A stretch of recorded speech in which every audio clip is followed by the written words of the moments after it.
పాప సుగాలి ప్రీతి ఇష్యూ.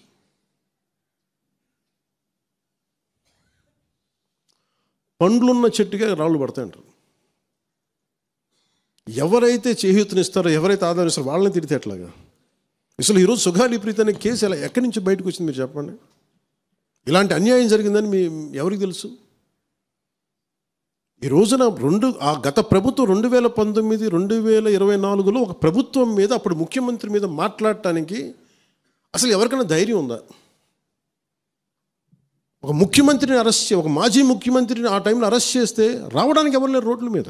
అలాంటి పరిస్థితుల్లో ఓడిపోయి 2 చోట్ల ఓడిపోయి ఉన్న ఒక ఎమ్మెల్యే వాళ్ళ పార్టీకి వెళ్ళిపోతే ఏ మానసిక స్థైర్యం, ఏ ధైర్యం, ఏది ఉంటుంది చెప్పండి ఎవరికైనా? మరి అలాంటి సమయంలో నేను ఒక తల్లి పడ్డ వేదన తీసుకున్నా.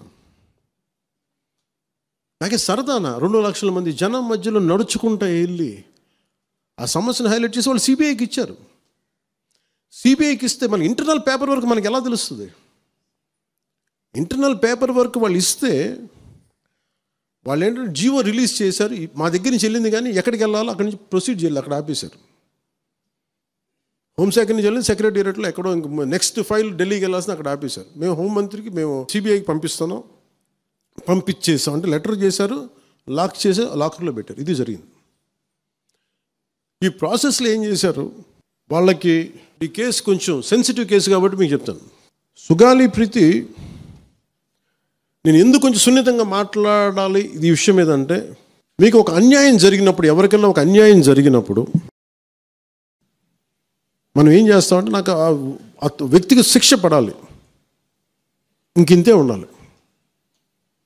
వాళ్ళు ఏం చెప్తున్నారంటే, ఎవరైతే ఈ వెనకున్నారో, మరి గవర్నమెంట్ ద్వారా వచ్చారు, గత ప్రభుత్వం ఎలా వచ్చారో, వాళ్ళు ఏం చేశారంటే, మనం పెట్టిన ఒత్తిడి ఆ రోజు 2 లక్షల మంది మనం జనంతో తీసుకెళ్ళి అది నేషన్ వైడ్ ఇష్యూ అయ్యేటప్పటికి వాళ్ళు చేసింది ఏంటంటే,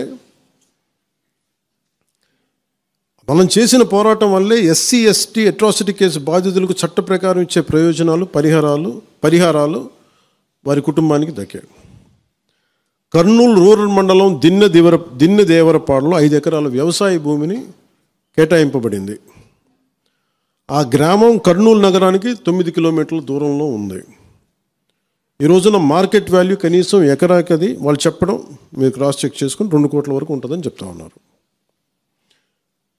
వీరి కుటుంబానికి కర్నూలు కార్పొరేషన్లో కల్లూరు వద్ద 5 సెంట్ల ఇంటి స్థలాన్ని కేటాయింపు చేసిన ప్రభుత్వం. సెంటు 10 లక్షల నుంచి 15 లక్షల వరకు ఉంటుంది. పాప 2 తల్లిదండ్రులకి రెవెన్యూ శాఖలో జూనియర్ అసిస్టెంట్గా ఉద్యోగం ఇవ్వడం అయింది. ఇది కాకుండా ఇది మన పోరాటం వల్ల ఒత్తిడి పెట్టడంలో వచ్చినాయి. ఇవి కాకుండా నేను ఫస్ట్ టైం ఛార్జ్ తీసుకోగానే మొదట చెప్పిన మాట, పాపకి న్యాయం జరగాలి, ఏమేమి జరిగిందని సిఐడి చీఫ్ని నేనే తెలియజేశాను. డీజీపీ గారికి పంపించాను, అప్పుడు డీజీపీ గారికి తిరుమలరావు గారు, అలాగే సిఐడి అధికారులకు చెప్పాను, ఉన్నతాధికారికి, హోమ్ మినిస్టర్ గారికి చెప్పాం. ఇవన్నీ చెప్తే పోలీసు సిఐడి వాళ్ళు చెప్పింది ఏంటంటే, అసలు అప్పట్లోనే ఎవరైతే దీని వెనక కుట్ర వెనక ఉంది ఇవన్నీ చెప్తున్నారో ఏ డిఎన్ఏ తారుమారు చేశారు. ఎలా తారుమారు చేసి ఉండాలి? ఈ ఒత్తిడిలో వీళ్ళకి భూములు అవి ఇవి ఇచ్చేసి,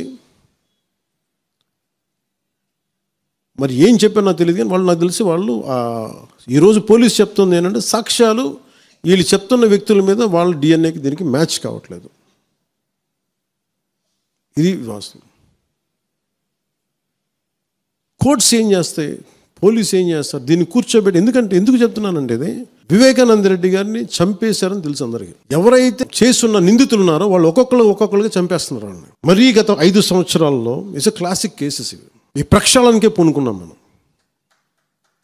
ఇది ముఖ్యంగా మన ఎమ్మెల్యేలకు కానీ, మీరు ఎంపీస్, యాజ్ అన్ ఎంపీస్ మీకు కూడా, మీరు ఈ కేసెస్ మీద మీరు రేపొద్దున అసెంబ్లీలో గళమెత్తాలి, మీరు తప్పదు. ముఖ్యంగా లా అండ్ ఆర్డర్, వీళ్ళు అందరూ తప్పించుకుంటూ వెళ్ళిపోతే ఇట్లా ఒక సోషల్ అన్రెస్ట్ వస్తుంది దీనివల్ల. అంటే వ్యక్తికి ఒక నేరస్తుడు చేసిన, ఒక కులానికి చెందుతాడు, ఏదో ఒక నేరస్తుడు, మనం ఏం చేయలేము దానికి. ఇందాక అరుణ చెప్పినట్టుగా ప్రతి ఒక్కరు ఏదో కులానికి చెందాలి, వేరే దారి లేదు మనకి. మనం వేరేలా పొట్ల ఏదో కులానికి చెందాలి. కానీ తప్పు చేస్తే కూర్చోబెట్టి పలానా టక్కమైన ఒక మాట అనేస్తారు. పలానా ఎక్స్ చేసాడు అండవు, పలానా కాస్ట్కి చెందిన వాడు చేసాడు అంటారు. అసలు ఇంత కాస్ట్ ఎక్కడి నుంచి వచ్చి తెలియదు క్రైమ్కి. సో అందుకని మేము బీయింగ్ లీడర్ని చాలా సెన్సిటివ్గా మాట్లాడాలి. మరీ నేను మిగతా వాళ్ళు గబుకుని మాట్లాడేసి గత ప్రభుత్వ నాయకులు మాట్లాడేసి వెళ్ళిపోవచ్చు, ఈజీ అది. కానీ నేను అలా మాట్లాడకూడదు. దట్టు నేను ఇప్పుడు డిప్యూటీ సీఎం పదవిలో ఉన్నాను కాబట్టి నేను చాలా ఒళ్ళు దగ్గర పెట్టుకుని మాట్లాడాలి.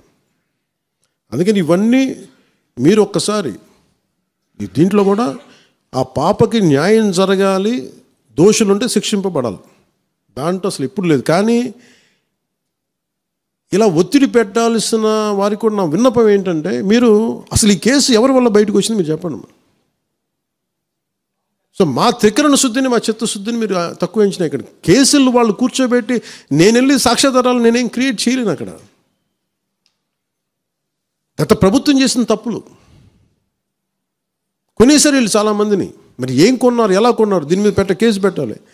ది లెట్ ఎంటైర్, ఇది నా ఒక్కటి కేసు కాదు, ఇది ఎంటైర్ సొసైటీ కేసు, ఇది సిచ్యువేషన్. మీరందరూ కూర్చొని ఒకసారి మన ఎమ్మెల్యేస్ అందరూ కూడా, మన నాయకులందరూ కూర్చోబెట్టి you try to take it to home minister గారు, including law and order CM గారి దృష్టిలో చేతిలో ఉంటుంది కాబట్టి నేను ఇంతకుమించి దీని మీద మాట్లాడకూడదు. అందుకని నేను శిక్ష పడాలని కోరుకుంటాను. ఇంతకుమించి కాకపోతే ఏమైపోతుంది, నా మీద నన్ను లాగడం చాలా తేలిక అందరికీ. ఎందుకంటే నేను మెత్తని మనిషిని కదా, నా మీద రాళ్ళు వేసేయండి ఈజీ, నా చొక్కా పట్టుకోవడం ఈజీ. అదే గత ప్రభుత్వం ముఖ్యమంత్రిని పట్టుకోమని చెప్పండి, ధైర్యం కూడా చేయరు, ఇప్పటికీ ధైర్యం చేయరు. ఎందుకంటే వాళ్ళ మనుషులు ఇళ్లలోకి వచ్చి కొడతారు, క్రిమినల్స్ వచ్చి ఇళ్లలోకి వచ్చి కొడతారు, చంపేస్తారని భయం.